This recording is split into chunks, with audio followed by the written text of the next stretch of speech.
This week on RSBANDB Update, 2022's first Ninja Strike fixes item tooltips, ability books, pets, and more. It's a Ninja Strike we can all get behind. Is this exactly what a Ninja Strike should be? We also discuss the massive purchase of Activision-Blizzard by Microsoft.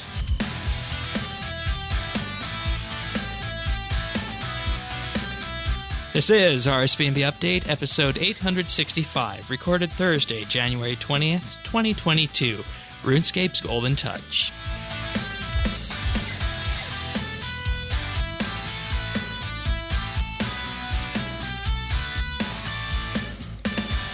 Hello, everybody, and thank you for joining us for another episode of RSBANDB Update. Tanis, welcome back. Thank you, Shane. Also joining us this week is Zant, first time in the new year. Welcome back. What's up, everybody? Zant's been a long time RSBANDB community contributor and all around just a general wonderful fellow, helping us with so many things around the podcast. Ain't that right? Well, shucks, I'm flattered. I'm smiling right now, and folks will know why in a few weeks. But nonetheless, a little bit of a teaser there. Oh boy! But anyways, careful, Shane. Yeah. I was on the PVM Meta Year in Review show, and I almost said something I shouldn't have, but I'm saying something I shouldn't say right now. So I'm gonna let's move on. I'm gonna throw that away and say if you want to follow along with the show, you can find show notes at update.rsbnb.com. Join us in our friends chat BitsBytes, and of course our Discord at rsbnb.com/discord. And we're going to talk about RuneScape this week, but of course, in addition to that, we're going to go back in time a bit and revive our tech news segment as well. And there's a big acquisition in that field this week, so that's what we're going to talk about with that. And it could even have ramifications for anybody who plays RS. So I figured that's why we'd bring that to the show. We're talking about the Activision, or Microsoft purchasing Activision, rather. But before we get to all that, we got the first Ninja Strike of the year, a scattershot focusing on many things from combat UIs to filters to tooltips and, in general, pets and followers as well. So I'm just gonna start running through these. But was there anything in any of these patch notes or the Ninja Strikes that jumped out at you that you guys really liked? Any specific segment of them? Oh, I believe there was some little fix this week that I was looking forward to for a while, but I can't remember off the top of my head which one it was. All right. Well, we'll get through it. How about you, Tanis? Yeah. I mean, honestly, for me, the best one, or the ones that stood out the most, were in the pet Oh, section. really? Interesting. Yeah. And I figured the ones that would stand out to you would be in the combat section, because you recently no. found your new... Okay. No.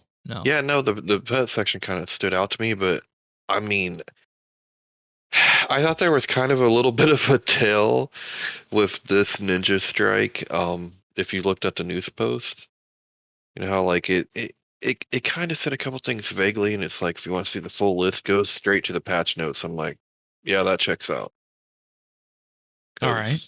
These are definitely patch notes. All right. What are you specifically talking about, dare I ask?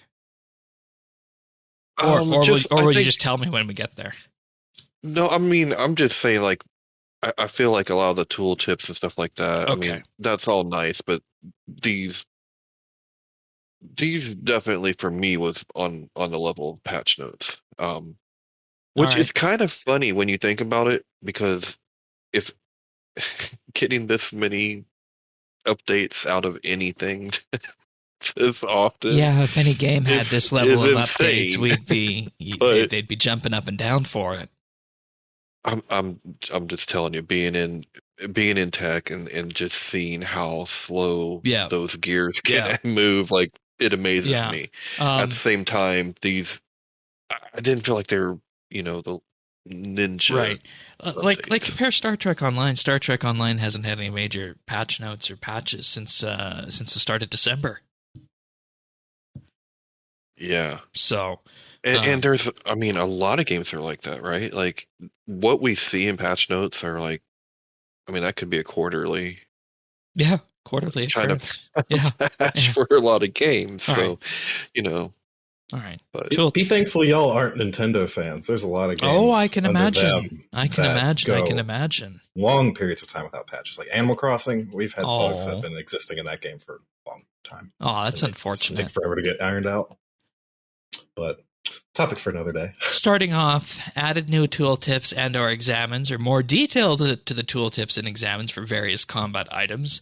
These include, but are not limited to, luck rings, god books, slayer gems, defenders, reprisers, and rebounders, various food and potions, divine portents and signs, the enhanced Excalibur, Void Knight equipment, and attuned crystal weapons. And there's actually a full list of this posted by Mod Breezy on Twitter with a number of pictures showing the before and after for some of these. So, for example, on the Dragon Defender, it says that previously just used to say acts as a shield, but now acts as a shield, and when damaged, a 6.6% chance to reduce incoming damage by 50 to 95% and grant your attack plus 20% accuracy. It also gives you a plus 3% accuracy, and that's one of the kind of things that's always a little bit hidden when you talk about defenders and whatnot. So those are the kind of notes that we're talking about with this, but other items that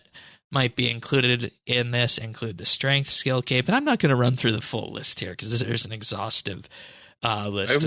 I'll include it in the show notes. I'm curious about the attuned bow, Shane. Like, does it specifically tell the one thing that makes the attuned crystal different than any other weapons in the game? That was not posted in his comparison screenshot, but if I had to guess, I would say that that's what it is, but I don't really have any attuned crystal weapons to check on that. What's the difference? Well, it's the only weapon that takes into account your agility level.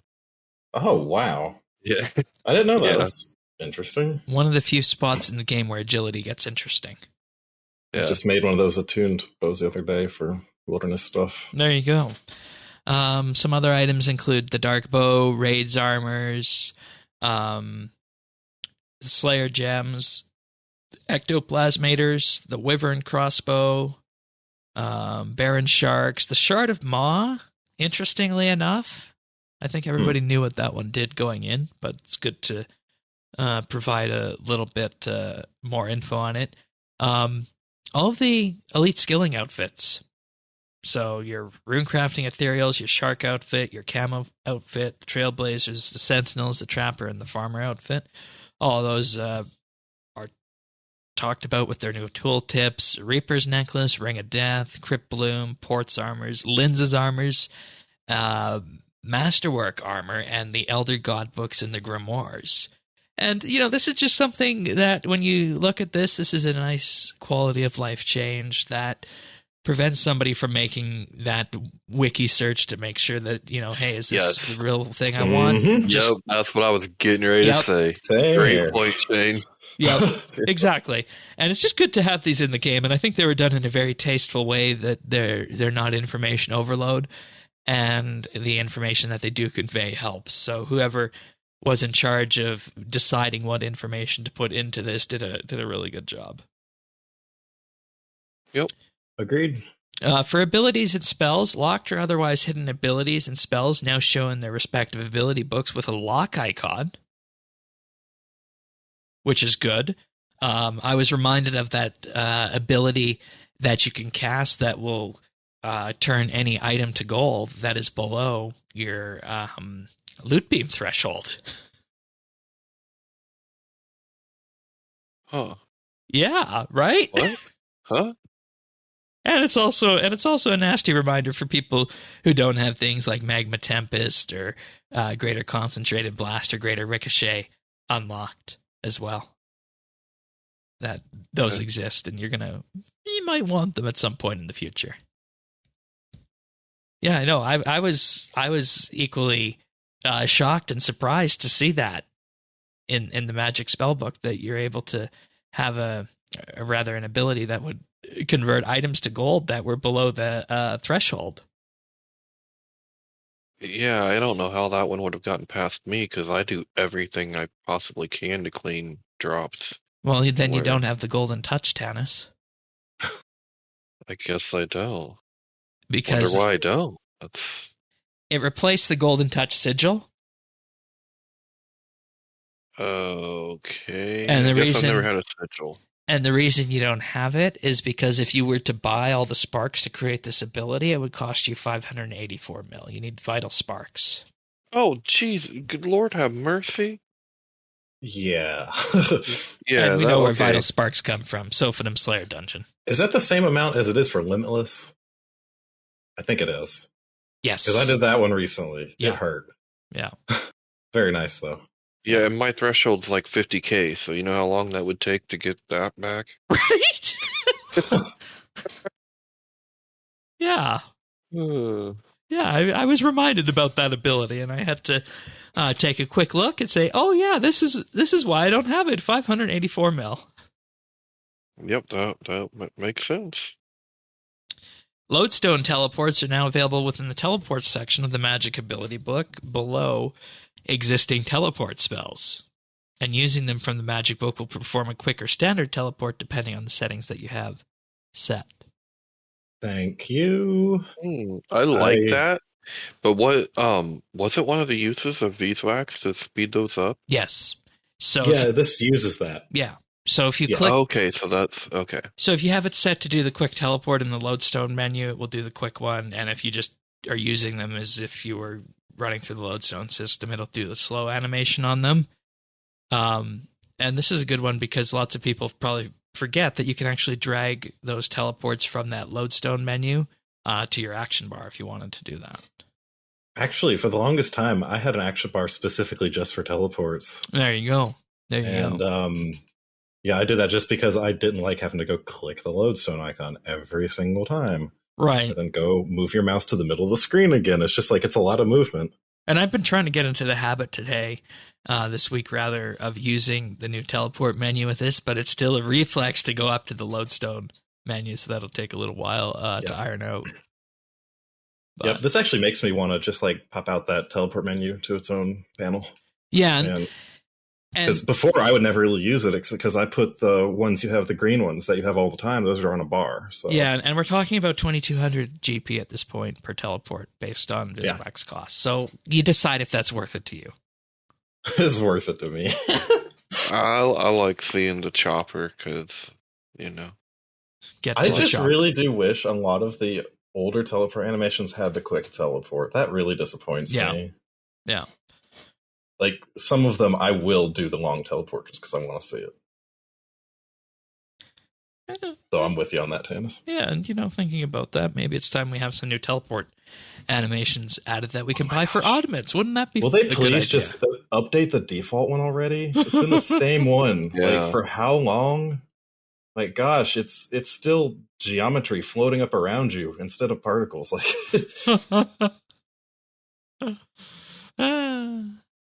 I'd love to see what it would look like. Yeah. For them to do a modern day teleport Yeah. animation. I wonder, the Act Track ones look really good, and most of those actually have quick ones. Yeah, most of the recent ones, I think actually all of them have had the quick teleport. Yeah. Even that one that came from the recent quest, the Shadow Rip teleport. Oh yeah, that's a good one. That's a good one. That's a really good one. Yeah. Lots of good cosmetics from that quest. Moving on, though, extra filters have been added to ability books, so you can now display or hide the following: unavailable abilities or spells, locked abilities or spells, and lodestone teleports. So you can revert it to how it was before this week if you don't want your lodestone teleports there. Exactly. Yep. Don't worry, guys. Which is good. We put a toggle. Togglescape. Or if you don't want to be Toggle. reminded that you're missing Limitless or Golden Touch. Yeah, we wouldn't want people to want to strive for new goals or anything. Turn that crap off. Hey, I proudly do not have Golden Touch, okay? I'm proud of it. Yeah, right. I'm displaying it like a trophy, okay? I wonder how many people do, because it did come from those sigils, which have their own backstory behind them. I haven't. Oh my gosh, it's just so absurdly expensive. Yeah. Maybe that's the reason to go kill things in the Sophanum Slayer dungeon, though. I don't know. I'm gonna move on before I make an enemy of myself here. I was gonna say that I'm not a fan of that Slayer dungeon. I'm honestly not either. I kind of like. I mean, I like it. I think it's And too it, and dark it in can there. be, yeah. Now that, yeah, okay, yeah, It's really yeah, dark in there. yeah. That is true. It can. I mean, it used to be decent money. I don't know if it still is, but um, yeah, All right. I just find the feathers mechanic annoying. Yeah. yeah. All right, on to pets. Ravens have been converted to follower pets. Incubating raven eggs will now unlock them in a specific order rather than at random, and players who lost a raven before the update can reclaim it from the pet shop owner. Penguin pets have also been converted to follower pets in the pet interface, and incubating these will unlock them in the order of gray, brown, and then blue, depending on what you already unlocked. And as with all other pets, growth stages can be toggled in the interface. You can recover a lost penguin from the pet shop owner if that's happened to you. Well, I lost probably a bunch of penguins because I had Mr. Popper's penguin thing going on. I had the igloo menagerie and like 4 penguins. So I love that they're taking more stuff and putting it on the pet interface, but as far as I can tell, you can't have like multiples. Right, in the menagerie. That's right. Yeah. As I remember when they did that with the Godbirds, people, or, well, not people, I say people, but it was, I think there's a post of a person who was really upset with their Zamorak bird collection. Yeah. And I think, at one time I had it with dragons and stuff, but and once again, for the really, most part, it's a good thing to be moving. We're really questioning the place of the menagerie in the player-owned house at this point. The more these things happen, I mean, aren't we kind of just questioning the entire house at this point? I want a new house. I do too. I mean, I don't want to. I mean, I don't want them to take it away from me without giving me a new one. Like, I will live in this trailer until you give me something else. Please don't take my trailer away. In terms of other pets that have gone away, any godbirds, baby dragons, or raccoons that ran away prior to interface updates can now be reclaimed from the pet shop owner. So it sounds like for anybody who didn't take care of their pets when they were 12 years old playing RS is going to be able to get them back this week. Well, okay. So I remember hearing stories of people's cats running away, but that's not mentioned here. Yeah, I lost any of my old cats are going to come back or something. Yeah. Fixed an issue preventing the anima creature, revenant pet, and Bombi from transferring their current appearance to an already overridden legendary pet or familiar. Do you have any other itches to scratch on this one, Tanis? No, like I said, I'm glad that they've been moving more stuff to the pet interface. Like, that's all good. But at the same time, all right, my penguins are gone. Fair enough. So, what pets still aren't in the interface? There's quite a few, aren't there? I'm not a pet person, so I'm not the one to ask on this. It just really seems like it must be quite a process to move these over. Yeah, because we're getting them a few at a time. Trickle of them. That's what I've been thinking. And I wonder with that, once this is all done, if there's going to be any talk about what happens with the menagerie. Well, you can still make them appear in a menagerie. Yeah, you can. But but only one. But the whole point of that was that would be the place that you'd send them, and then they'd be able to, be fed and watered and everything, and you wouldn't have to worry about that. Oh, well, you still don't have to worry about it, but at least it's the only place we have to display pets. And now the next logical question, does anybody want to do that in 2022? Yeah. I would if it was more of a public kind of thing. Like, the idea to have the bossing pets area in Wars Retreat was something that I was kind of hyped about. Right. Yeah, that was a good idea. Yeah. All right. Moving on to action bars in combat. The auto retaliate button can now be dragged to the action bar. And pressing the auto retaliate button on mobile will now toggle retaliation behavior. And on mobile itself, the adrenaline bar can also be dragged to the action bar. See, anything that you can put on the action bar, I think is great. Like, this is the other one that stood out to me. All right. What does dragging the adrenaline bar do on mobile? It's just a short form of dragging the button, probably because the button is so small. Oh, because it's tiny. That's right. Okay. Because I thought before you had to literally like press the action. No, you had to press the adrenaline bar to toggle the auto retaliate. Like the button didn't do anything. Yeah, and see, that was so annoying. Here's the thing with this. It's so small. And even with this, I'm questioning if I'm able to drag this. Like, I'm looking at the mobile screen right now. And what I'm wondering is, for anybody who doesn't read the patch notes or anybody who doesn't listen to this show, how on mobile are you going to know that the adrenaline bar itself can be dragged to the action bar? Relentless tapping. That's how I figured it out. I mean, does your action bars translate from? I mean, it would, right? Oh, like yeah. Oh, yeah, absolutely. So you can just set it up on your computer, and then it would be there. Yeah. Yeah. But are you able to drag items from your inventory to the little bar that's like on your screen, or do you have to do it in the interface on mobile? I thought you had to do it in the interface. No, you can do it. You can do it directly on your screen.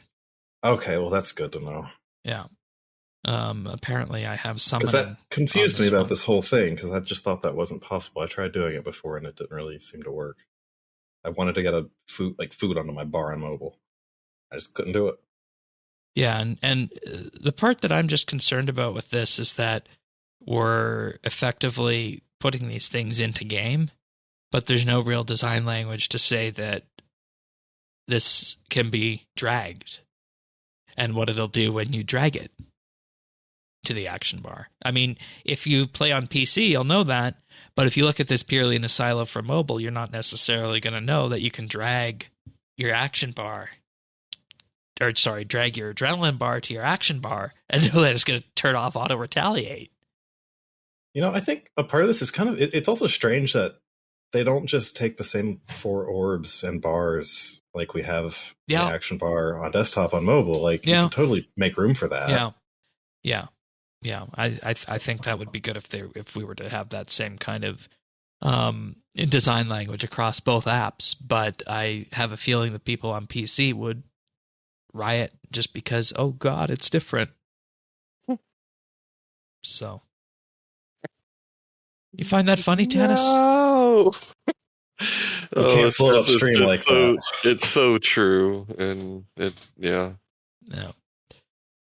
Also on mobile, Cure and Regenerate can now be activated by using the heart icon, as can happen on desktop, and the heart icon and health bar can also now be dragged to the action bar on mobile, and the summoning and prayer globes can now also be dragged to the action bar on mobile. And those, of course, will accomplish the same things that clicking the buttons do on PC. Okay. All right. Moving on to general QL and Ninja bug fixes, and this is where it starts to feel like patch notes. Interacting with the manifested knowledge while skilling will no longer interrupt the skilling action. That's the thing that comes from the set effect from the Sliske Zen Gamer Award.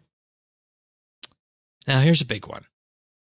Added mini summoning obelisks to all main archaeology dig sites, including the archaeology campus. That's nice for people using the water fiends, right? Yep. Yeah, absolutely. I always take a restore flask with me. Oh, yeah. And it, like, literally just for summoning. Yeah. So this is good. Replaced an old version of weapon poison drops on various NPCs with the correct version of weapon poison. And we know how long it's been since you've actually poisoned weapons in game, and rather than just, drinking the weapon poison as it is now. Wait, are you telling me that certain things dropped P+ items? No, I'm telling you that certain things dropped the old weapon poison that would make the P+ item. Oh, I wonder if you could do anything with it. I doubt it. Yeah, I don't think you could, but Yeah, I'd imagine that would be an item that you could not sell anymore and would just be a item at this point that'd just be alchable or droppable. So, bragging rights. would have been a fun piece of trivia to see what these NPCs are, and I'd imagine that they'd be pretty obscure given the fact that this has been a while with this. So, fixed an issue where ability tooltips would not show correctly if they were being affected by the perks from a dinosaur farm animal. Okay, that's good. Everyone's favorite extension of Barricade is thanking themselves for this right now. Prevented the ability to set an auto-fire rate for the Calgarian Demon Familiar special attack, as it couldn't actually be auto-fired to begin with. Makes sense. The Bones to Bananas and Bones to Peaches spells will now correctly only highlight when the player has suitable bones in their backpack. And I'd imagine there was some sort of error coming up if you were trying to cast it on Bones that didn't make sense. There we go. Moving back to Het's Oasis now. You guys got your Crocs or your Gators? No. No, okay. I haven't been able to play much over the past month. Well, unfortunately, so I didn't get them. Unfortunately, you have missed out on that because it was It's okay. I would never wear them anyways. Okay, I'm going to just move on quickly then. I like my rainbow boots, Shane. I might be wearing them right now in game. Oh boy. Why am I not surprised Shane wears Crocs? It went with the outfit. I wouldn't be surprised he's wearing Crocs IRL right now too. No. It's too cold for that. Anyways,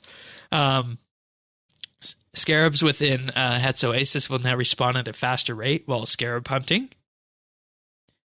Strange and golden rocks will no longer always be given when constructing flower baskets in the water filtration system. Would have been a nice way to get those rocks really quickly if you were doing that. Mm-hmm. The boost from the Reaper Crew achievement will no longer be applied to players who haven't unlocked it. And this, what? Yeah, this came in with Het's Oasis. For the 2 weeks Het's Oasis was around, everybody had Reaper Crew across the entire world. Oopsie. Oh boy.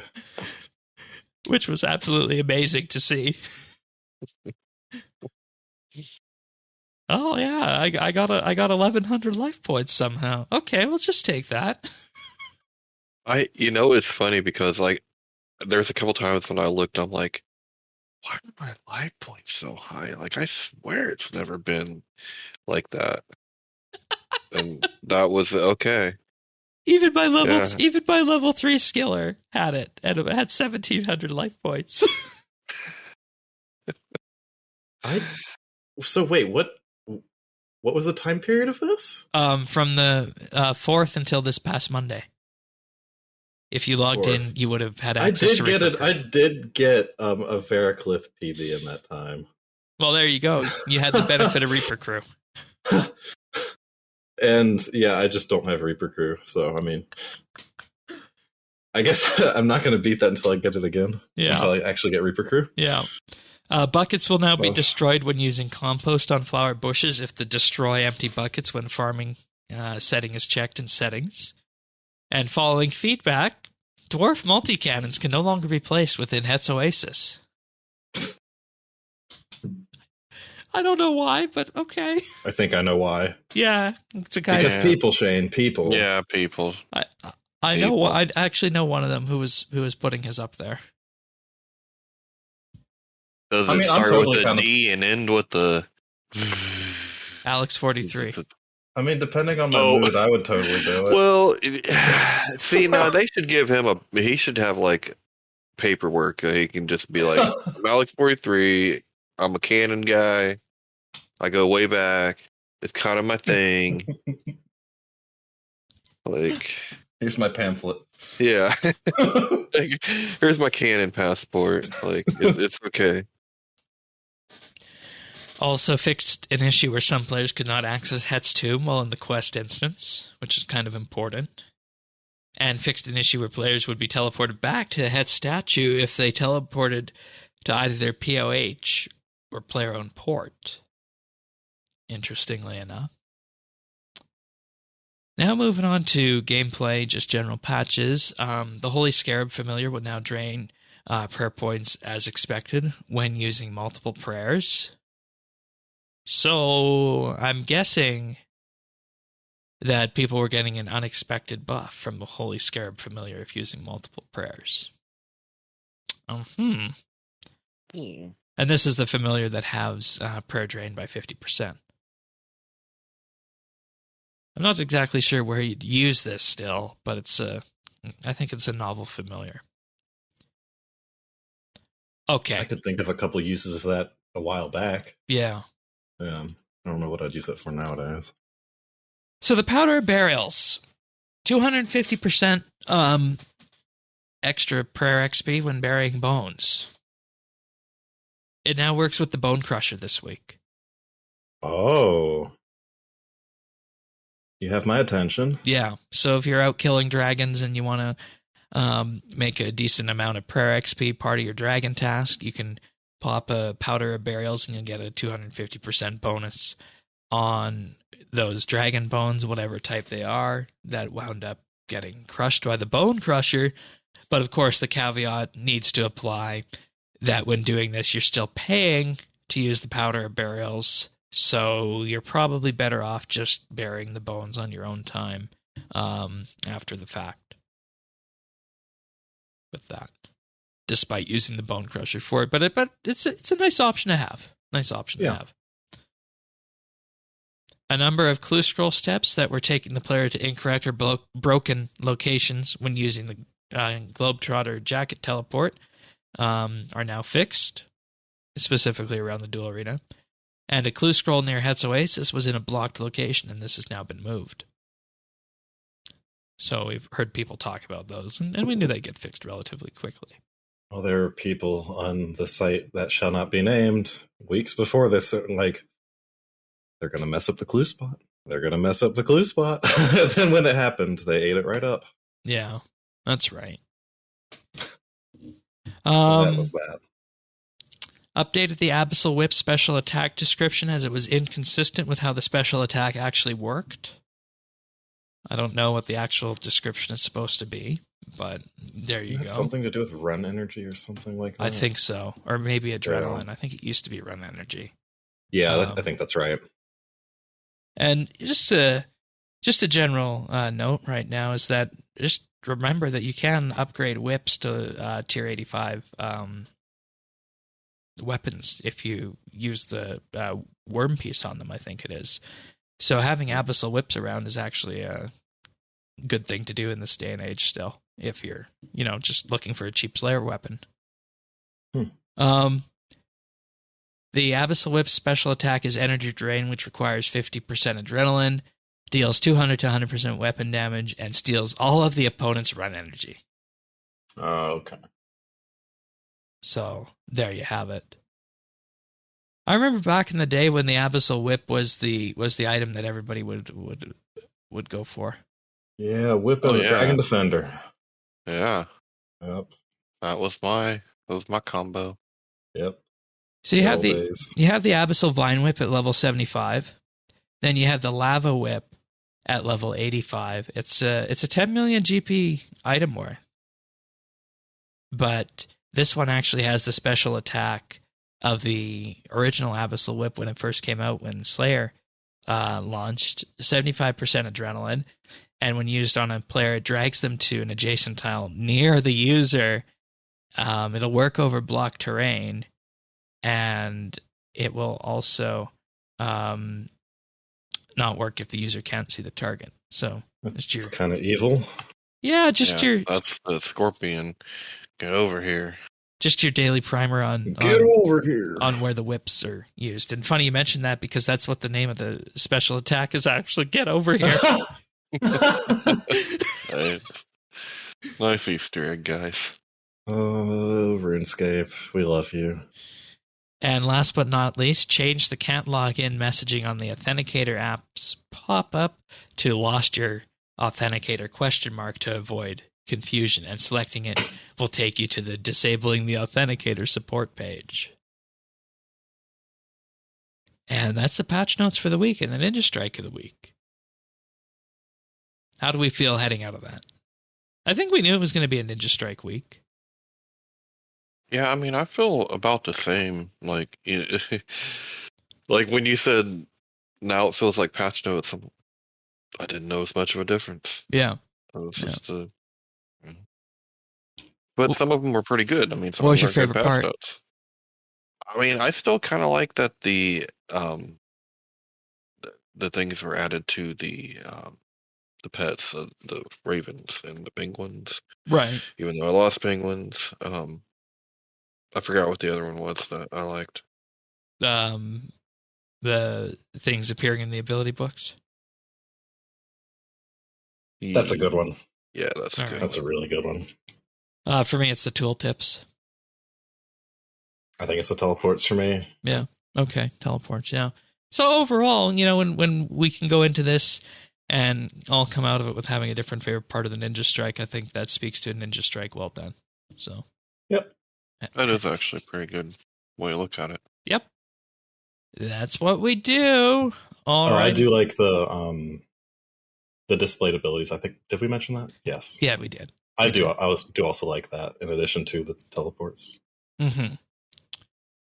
All right. Well, I'm going to thank some Patreon supporters right now because we are at the $200 threshold, and we're going to be having a roundtable on the 29th in the afternoon. We'll be talking about anything and everything RuneScape related and more.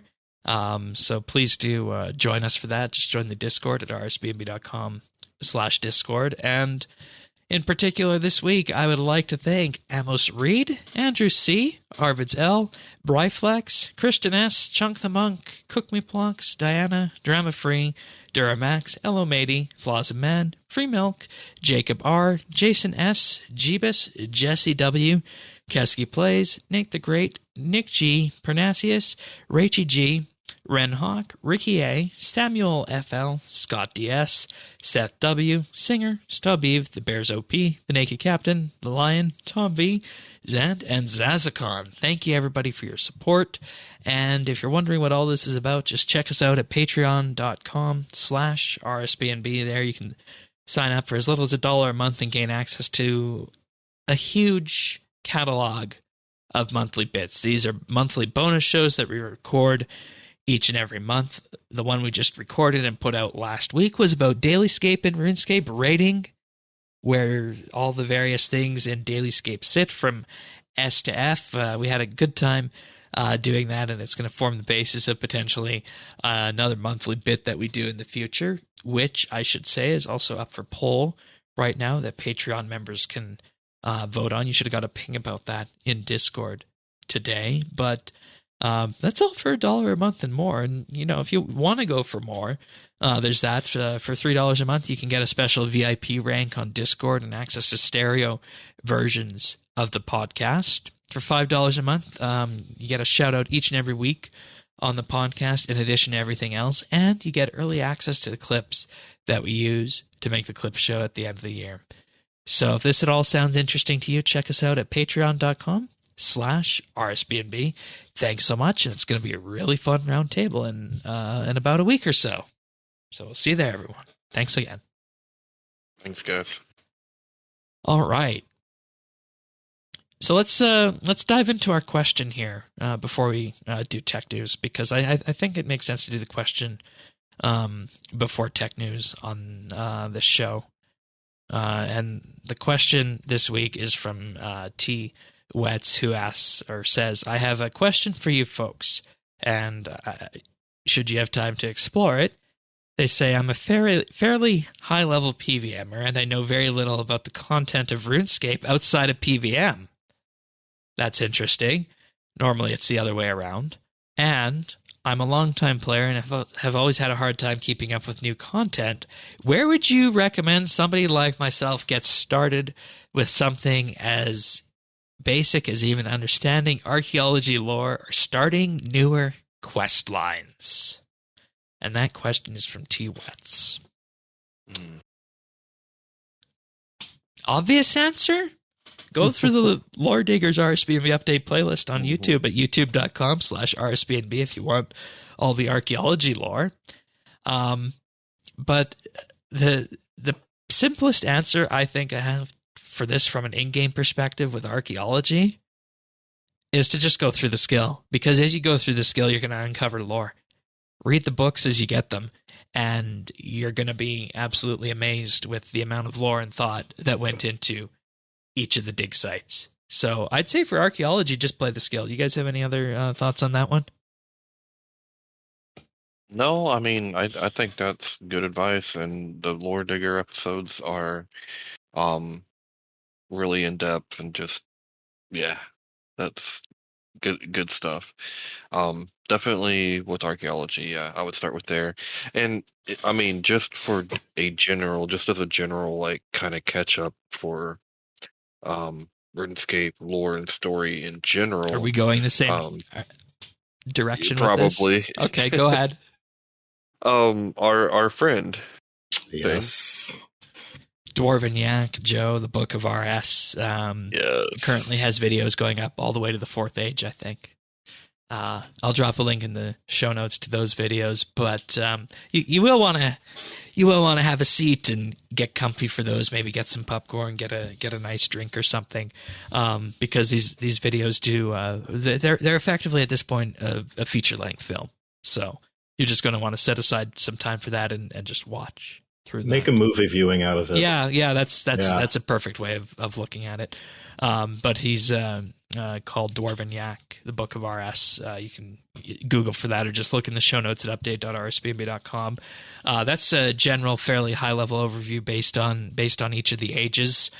As for newer quest lines, I would say start at Desperate Times if you want to get caught up on where we're at with the Elder God Wars stuff right now, because that's where that one really started to tick off.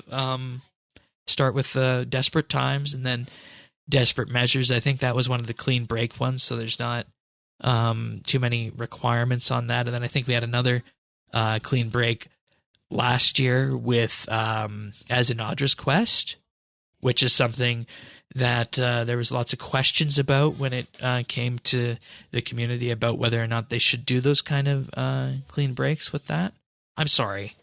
Desperate Times requires the needle skips and you are it. But those are two intermediate level quests that if you're interested in lore, you want to get into the current way lore works in game, Desperate Times, as a result of the needle skips and you are it, are some wonderful quests.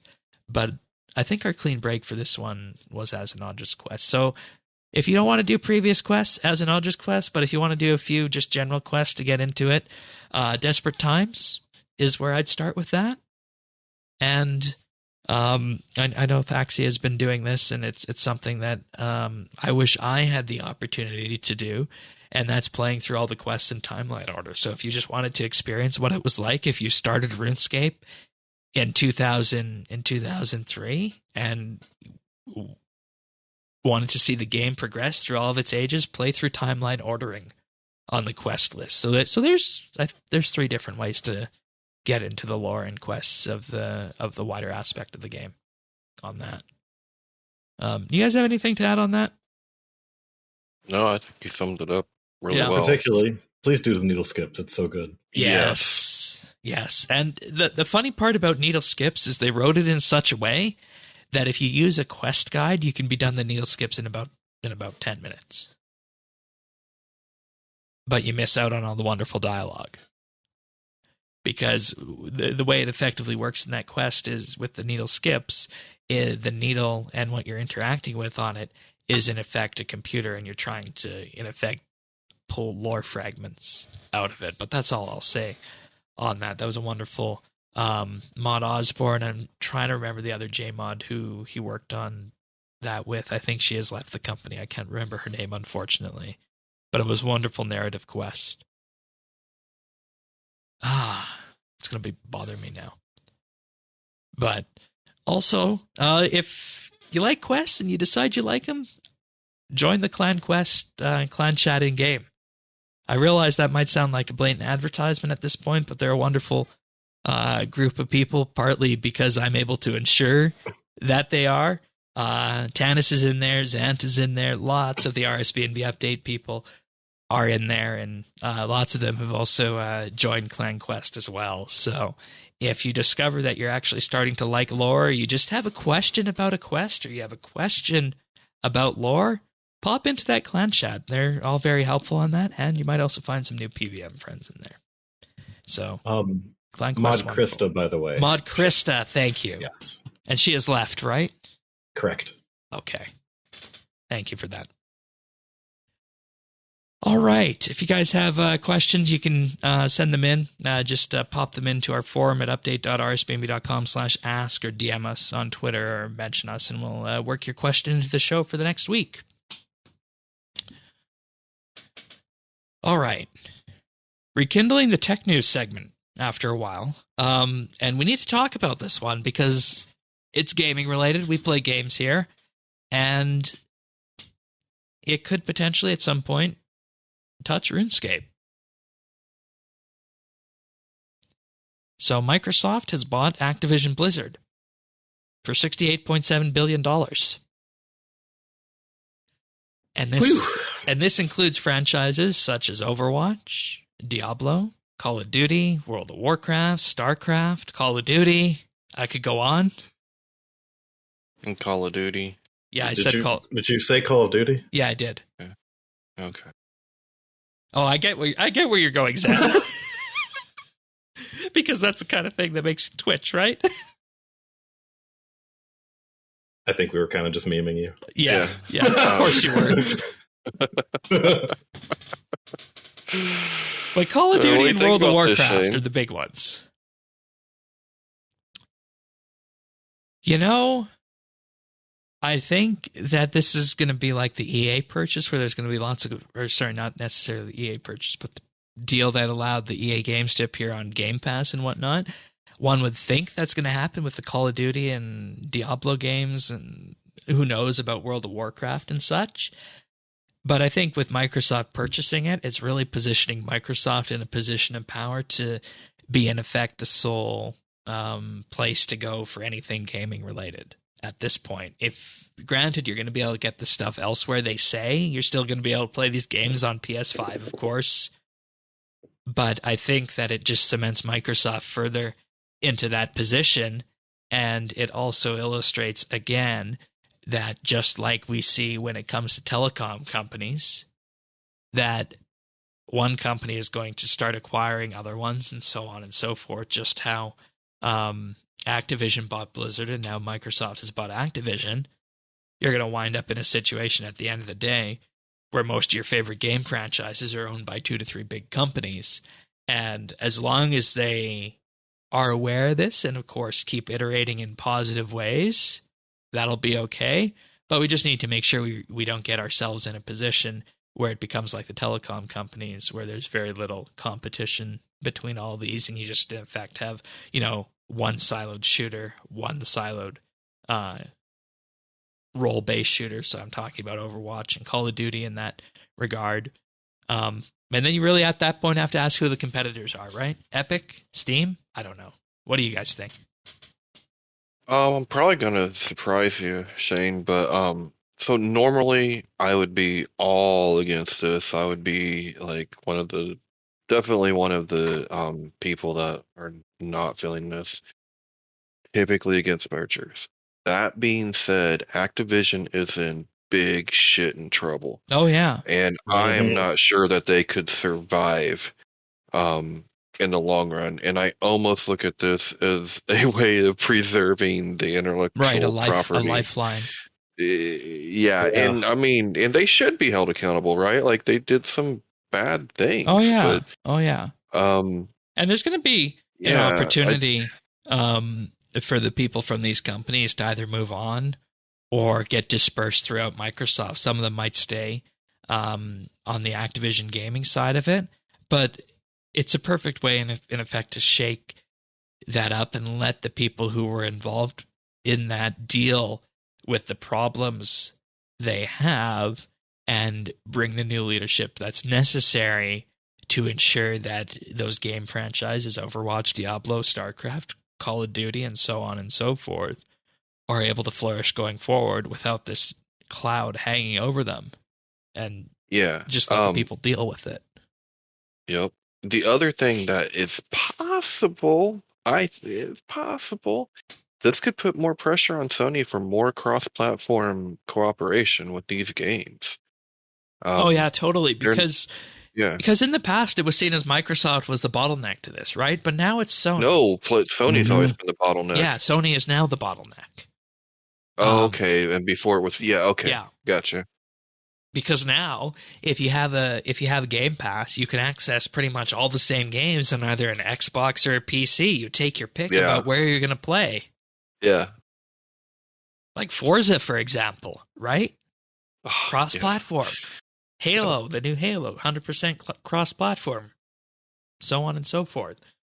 It'll really raise the question of what Sony does about all this. And Sony has been known in the recent years as the place people go on the PS5 and such for their exclusives for that. Mm-hmm. And the question is, are they going to open up and say, hey, maybe you can still have your exclusives on Sony, or your PlayStation rather, but maybe, hey, we'd like to get into this and share some of these games that are across this wide spectrum of game platforms, right?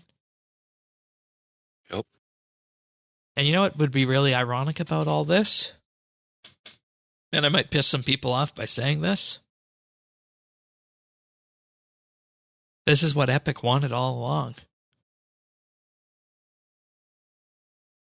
Also, cross-platform gaming. Oh yeah. They were after that. Yeah. I mean, but it's better. It's better for everybody. Like, as somebody that's trying to, organize gaming nights and stuff. Right. And especially like when you're, if you're not revolved around a certain particular game. Oh yeah. Like all you need to organize a gaming night amongst people is you need to say, hey, have an Xbox One from 2013 at least, and get this Game Pass for this month, and you're going to be able to join us. Yeah, and that's could you imagine having a gaming night where you have the ability now to choose between an EA title like a Battlefield or an NHL or a Madden or a Forza or a Call of Duty, all under that one Game Pass roof? Oh, absolutely. And here's the other thing that I think is wonderful about that. I mean, it's kind of related because it's a Game Pass issue, and this would probably be a huge addition to that. But it's really good for people who, like myself, that you don't know if a game's going to work for you or not. Yep. And instead of being in it for $60 or whatever, like you can try it out. I can't say how nice that is and why I'm such a believer and backer of the Game Pass. Or even if you have an older computer and you want to see if something like the new Forza will run on it before deciding if you want to sink the time into that or you want to sink the time into upgrading your hardware. Yeah. As much as I hate to admit it, it seems like a subscription model like this is something that works really well with gaming, just given, all the little things that can happen. I wouldn't do it any differently now, honestly. It's like the thought of spending, shit, I mean, I spend $60 on my Nintendo games still, but I mean, most everything else is just I play on Game Pass. Well, that's different. Unless Nintendo, it's some other exclusive, but paying $60 for those, it kind of hurts now. But don't you feel all right doing it? I'm not used to it anymore. Don't you feel all right doing it because Nintendo offers a bespoke experience and you can only get it in that one spot? I do, but my wallet does not appreciate it. Okay, fair enough. But yeah, I'm really hyped for what Game Pass could turn into with this. I mean, it's already kind of like, Netflix for gaming, but I mean, do you think this would end up with them like upping the price of it eventually? I mean, if games like Call of Duty and all of Blizzard's stuff gets onto Game Pass, I don't know. Yeah, I mean, we're gonna have to wait and see. Would it be worth another last year? Yeah, I mean, but at the end of the day, like, would that be worth another $5 to me? Yeah, probably. I mean, for me, it would 100%. And I'm personally, I mean, as someone who's been really involved with the Call of Duty scene for like years, like since about 2014, like pretty deeply involved, I'm really interested in what this is going to do to that game, because Call of Duty has been in this interesting position where they've been bounced back and forth between Sony and Microsoft in terms of exclusivity. Up until I think it was Black Ops 3, all of the DLC and stuff for Call of Duty came out on Xbox first. And all of, you just get your DLC maps a month early, you'd get your new camos a month early.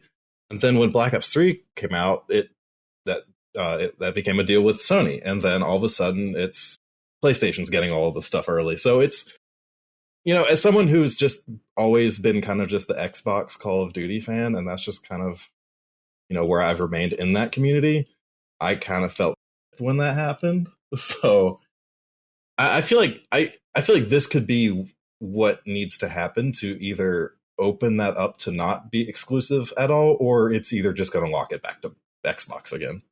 So but what you're saying is Microsoft finally put a ring on it and locked that shit down. Yeah. They're like, give me that back. As with the latest numbers, Game Pass now has 25 million subscribers. Wow. That's something. Yeah. And this also includes the cloud access to it. And the CEO of Microsoft, Satya Nadella, said I love that cloud access. We're investing deeply in world-class content, community, and the cloud to usher in a new era of gaming that puts players and creators first and makes games safe, inclusive, and accessible to all. Yeah, I really enjoy that cloud gaming.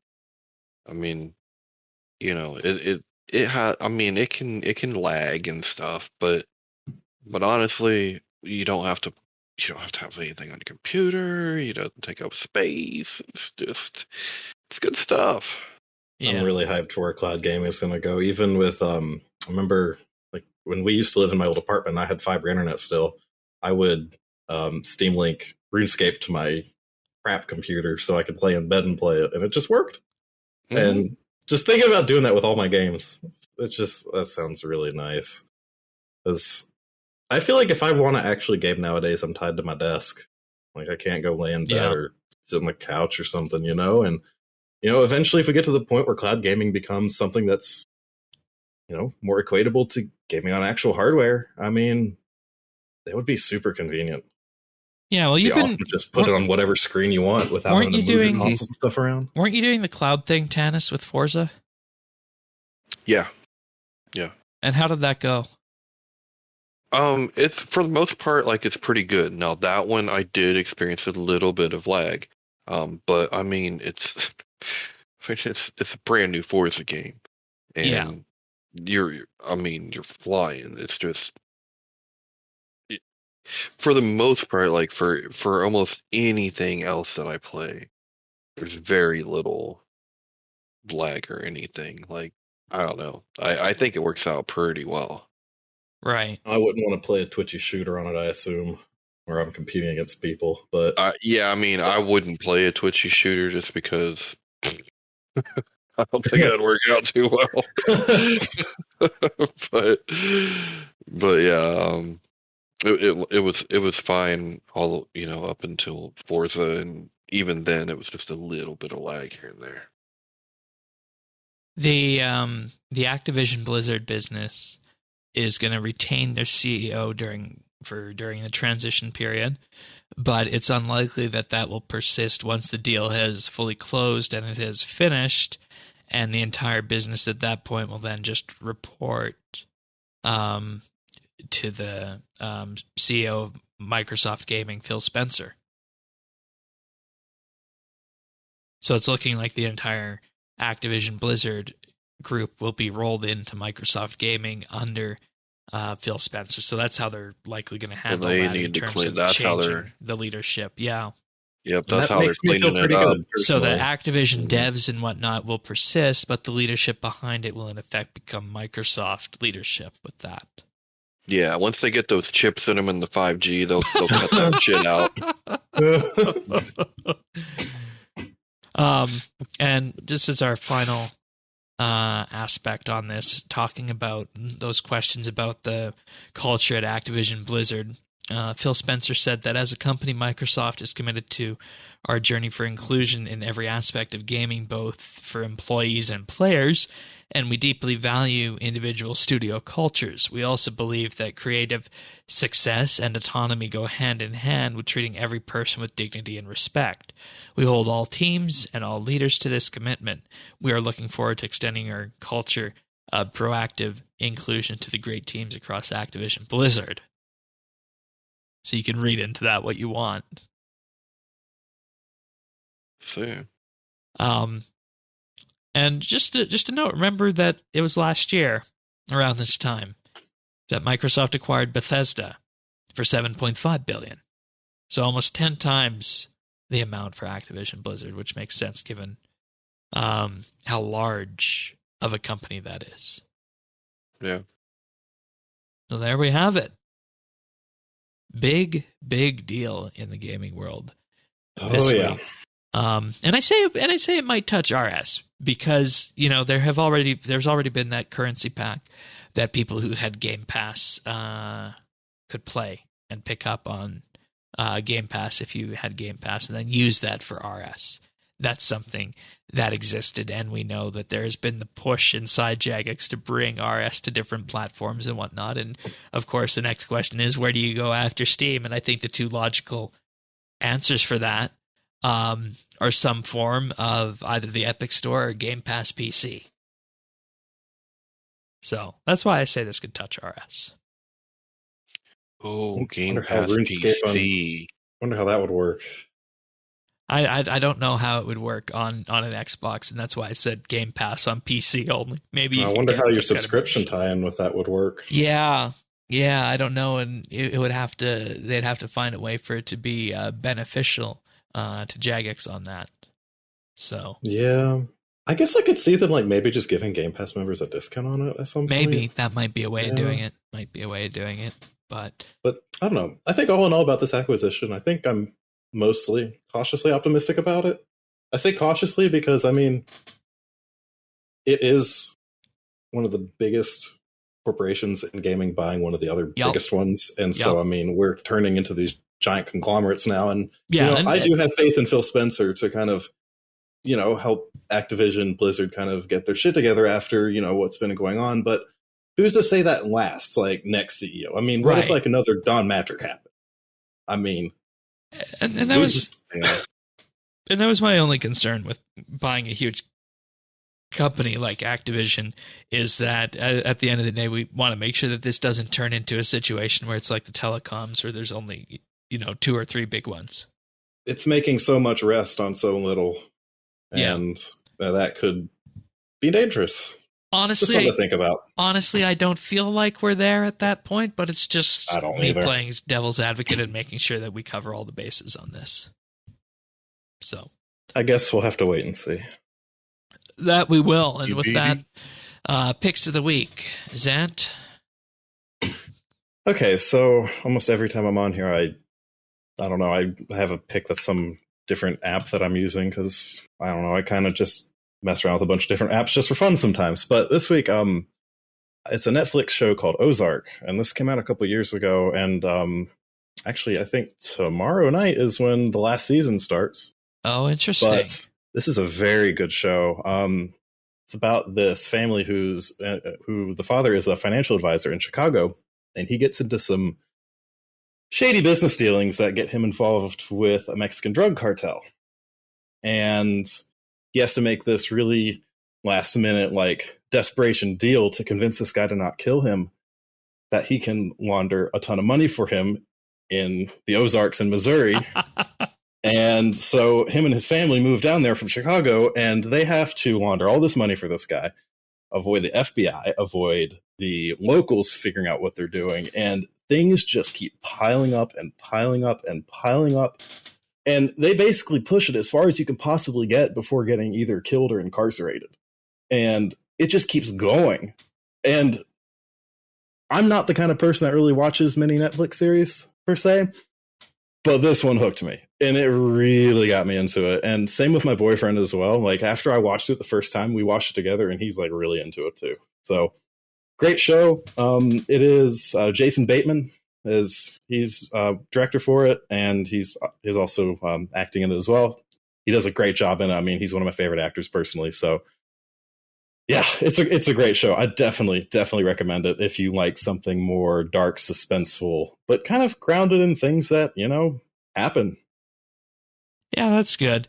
I'd be interested to come back to this after it ends, because you said season 4 is the last one.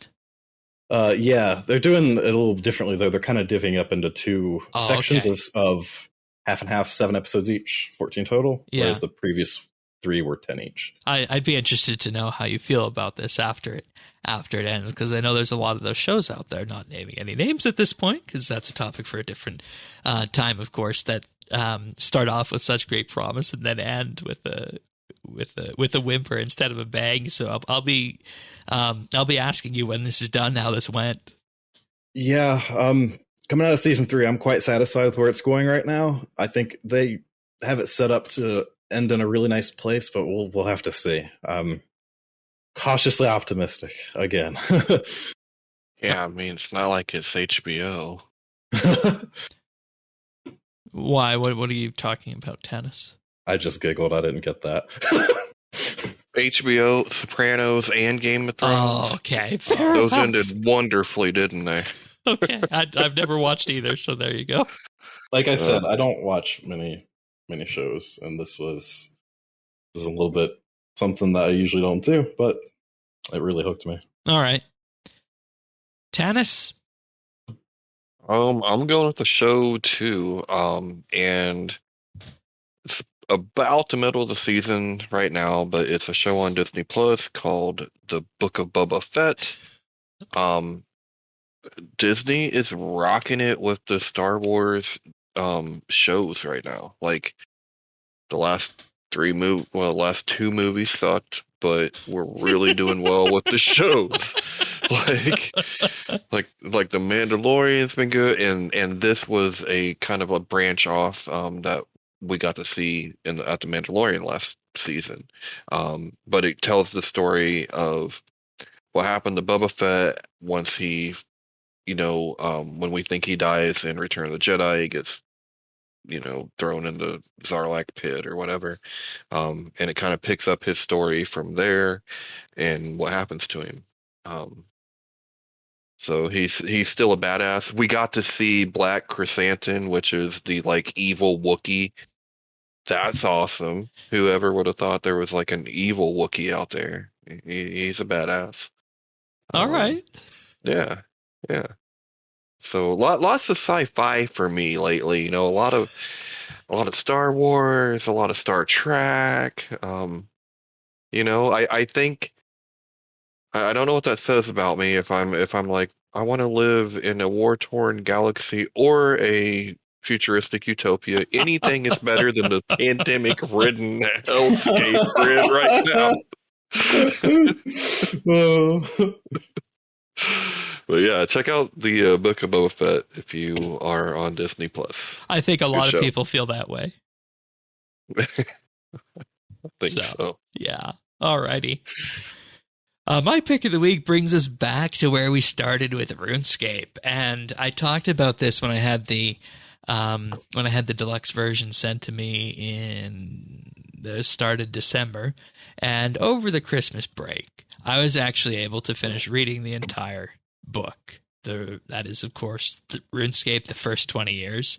I think the deluxe version is sold out at this point, but I'm just going to say that if there's anybody listening to this podcast, there's a very good chance that this book, RuneScape, the first 20 years in illustrated history, is going to be something that you want. And they still have the standard version in stock. You can get it on the RuneScape official merch store. You can get it on Amazon. I think it was $35 US. You can find it in bookstores. And the entire thing that I want to say with this book is that being a book about RuneScape, it tells our story. You open this book to any page, and you're going to be able to see you in it. You're going to be able to see parts of the history that you were involved in. You're going to be able to see a full nostalgia trip as you go from cover to cover with this book, going from the very beginning in 2001 all the way up to the tail end of 2020 and the start of RuneScape's 20th anniversary. And there were a few points in this book I just smiled and I'm like, yeah, I remember when this came out.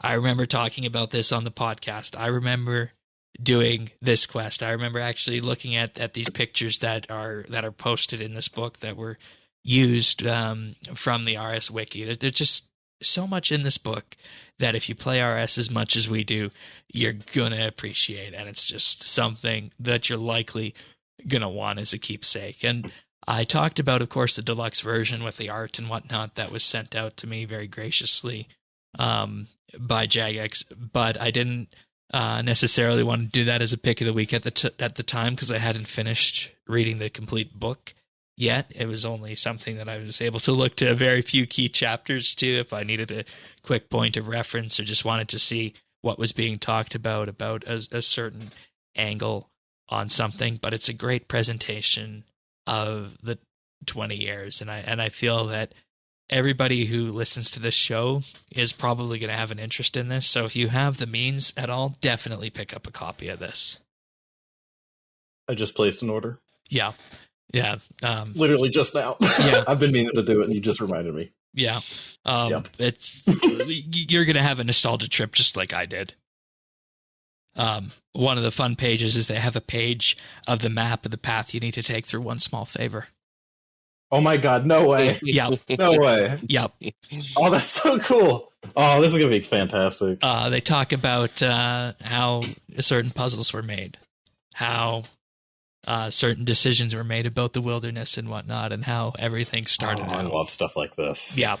Love it. I bought the big edition they did for Zelda Breath of the Wild like this and read the entire thing. Cover to cover? And yep. Yeah. It was a lot more art than reading, per se. And there's wonderful pictures. There was a lot of info in there, too. And there's wonderful pictures in this as well. And I've decided that what I want to do with this is I actually want to get a standard edition of it as well. And the plan for that one is actually, assuming we're able to, travel again relatively easily, is that at any meetups I do, is to have the people I meet sign that. Oh, hell yeah! Because it is us. It is us after 20 years. Yeah, it is. It is. So that's the pick of the week. I couldn't get the deluxe edition, but yeah, it's a wonderful book. What does the deluxe edition have that the standard doesn't? It's got a golden texture on the book itself. It's got some art associated with it, and it's got a protective case.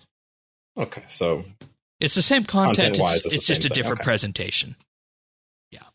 Yeah. So, but wonderful. All right. As I look through this, achievements of the week. Let's start with you, Zant. All right. First up on the 19th, we have Atmahua with 99 Archaeology, Evan with 99 Smithing, and that's Evan with like 5 E's, by the way, and also 99 Mining, Kedgeworth with 99 Dungeoneering, Queen Adina with 99 Archaeology on the 18th, Borosora with 120 Dungeoneering, congrats on that, on the 17th. Sorry, I'm a fan of Dungeoneering. We have iBattleslash with 120 Divination on the 17th. Rex Competum with 99 Invention and Attack, also on the 17th. Seabreeze 24 with 99 Archaeology, and Uberplastic with 99 Summoning on the 17th as well. All right, and then moving on to the 16th, we have Jadecore with 120 Agility. I hope that was with feathers, my friend. Jumpy Ninja with 99 Mining, Bond 008 with 99 Woodcutting, let's see, and 99 Fire Making. Okay, makes sense. Then we have Rex Compitrium with 99 Strength, Robosaur Rex. I like that too. 200 mil ranged. Nice. Skips with 99 invention. Taxi Cab with 99 summoning. And Twisted Soul with 99 archaeology. All right, continuing on the 15th, we have Rex Compendium with 99 Constitution and 99 Magic. Rippeth with 99 Agility, once again. The question about agility reigns supreme. Taxi Cab again with 99 ranged on the 15th. Rippeth with 99 Runecrafting.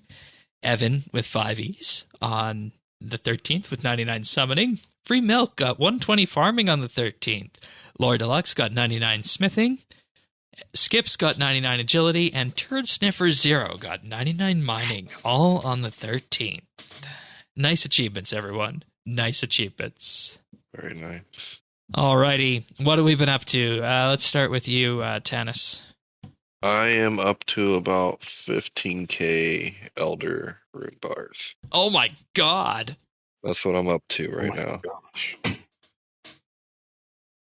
So probably gonna be I'm about halfway through the ore that I have. I wonder how much you could get if you made that into +4s and sold it. I mean, maybe we'll find out. I don't know. Or are you just gonna use it and get your own smithing XP? No, I'm probably gonna sell it. It's just a matter, will I get more by turning it into 4s, or is it not worth the work that you would do? So that's my only question. Right. And I think that you could make an economic argument to do it either way, just depending on where you value your time on that and how much money you want to get at the end of the day with that. And, thinking about that raises really good questions about would I, or would anyone rather, get 120 mining and smithing now doing this method so that everything would be unlocked should those ever go to 120? Or would you rather wait and do it when the 120s come out? Because obviously anybody who did 120 Herbler or 120 farming after those went to 120 had different methods with higher XP rates. Probably saved money too. I mean, that's true. I mean, but I'm not gonna wait. Yeah. Like if I waited, like I'd have way and I'd imagine they're two of your than what I have. And I'd imagine they're two of your favorite skills too. Yeah, I mean they haven't been too bad. Yeah. All right. Fair enough. Good. And we should have a double XP in February that you can make some moves on that with. That should be fun. Zant? Since I've been so swamped with work over the past, basically since start of the year, I just haven't been playing RuneScape much. I didn't even touch Hetz Oasis during the time that the event was happening. So you won't have your gators? Yeah, it's okay though. Rainbow boots are better. Okay, fair enough. But other than that, like I've kind of just been logging in doing dailies when I remember to, and that's bloodwood trees for me, farming run, and then maw. So other than that, nothing too much. Trying to think. I have a couple darts I've been wanting to use on Ambi at some point. I did one randomly the other week, or I think it was like last week because I was just bored. I was going to use all three, and I did one, and I was like, okay, I'm done. All right, fair enough. So yeah, nothing too much going on over here. As for me myself, last week we announced on the show, of course, we got 99 farming on the alt. So following from that, I've switched over to a divination focus, making a push there to get some porters before I pick archaeology up again. And there's been this question that's been popping into my mind at some point. It's that when do you start doing quests and focus on the goal of Prif? Because it feels like you're really shortchanging yourself to be cutting yourself off from skilling to 99 across a bunch of skills without Prif. But we all know Prif requires 75 in the melee skills, of course. So that would mean abandoning the whole idea of doing the level 3 skiller. So it's raising some interesting philosophical questions about if the push to an all maxed level 3 skiller is viable in 2022. And sure, it can be done, but it's a question of missing out on a lot of the top training methods in game that are priff angled, which I'm sure Tannis can sympathize with. Yeah, definitely. So that's something I'm juggling with internally, but on the main, I've been doing a good amount of raids. We did an Elite Dungeon trilogy on the weekend as well. I was only missing the kill on one of the bosses in Elite Dungeon 2. Now, is that you do those? Used to do those fairly regularly. What's your favorite Elite Dungeon? 2. Okay. I solo it quite often. I want to take you sometime. Yeah, we should do that. I said that after doing the trio and experiencing it with proper combat gear to the point where it wasn't being carried as was happening last time when we did normal mode, I said that 2 was my favorite as well. Yeah, I just think it's a nice balance. Has good rewards. Yeah. The mobs are a bit of a pain, but fights are fun. They feel satisfying. Yeah, and I think it's also a tie between 2 and 1 for the environment. And for some reason, Elite Dungeon 3, and this might be contrary to public opinion, but that one really didn't resonate with me that well. I think in terms of the environment, I think 1 is definitely my favorite. Okay. 2 looks really good, but I think the Molten Ruins part kind of ruins it for me. Okay, fair enough. Just something about it. Maybe it's because I can see the same rock duplicated like infinite times everywhere, and it's the same one that Veraclith uses for his Spire attack. Oh, okay. Interesting. See, when you're in game development, you see things like that way more than you should, and it makes it hard for me to truly appreciate certain things that I wish I could. Because, I mean, it is still within a cohesive style. It still looks great. But I see that, and it's like, it sticks out. Yeah, fair enough. And just to top it all off, of course, dailies, I was able to recalibrate some of the dailies I was doing after our Dailyscape bit last week. Bring some things up a bit more and move some things down that I was doing. That was a fun one, wasn't it, Tannis? Yeah, I enjoyed I learned a lot from that. I listened to that just earlier today. Yeah, that was great. And then you told us, you said, why wasn't Maw higher? You can get Reaper's Gift from it. Yeah, that's like the reason I do Maw. It's really nice. I swear I get a Reaper's Gift like every month. I think we put Maw really nice. I think Maw was either A or B. I think it was. I don't remember. Or maybe it was C. I think we might have put it at. But wait, I have the Patreon page open right now. I could probably find it. Yeah, do that while we're moving on from this. But it was, gosh, I think yes, B. Okay, B makes sense. Yes, it was B. Right. You think that would have bumped it up a tier? I think it might have bumped it up to A, but who knows? Given that it's so, I don't think it would have bumped it anywhere near S though. No, absolutely not. With some of the other stuff we were talking about in S category. But yes, of course, if this sounds interesting to you or you want to go back to that, patreon.com/RSBANDB. And I think with that, we can wrap this episode of RSBANDB Update up. So thanks everybody for being here. Hopefully you guys have enjoyed this episode. And if you want to subscribe to the podcast, you can do that on any major podcasting platform. We're on pretty much all of them at this point, I think. We're on Apple, Spotify, Google, Amazon, Pocket Cast, Stitcher.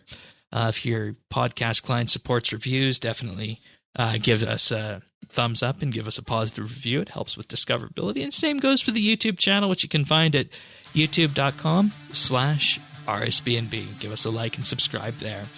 So with that being said, we'll be back next week for another episode of RSBNB Update. See you then, everyone. Take care. See ya. See you guys.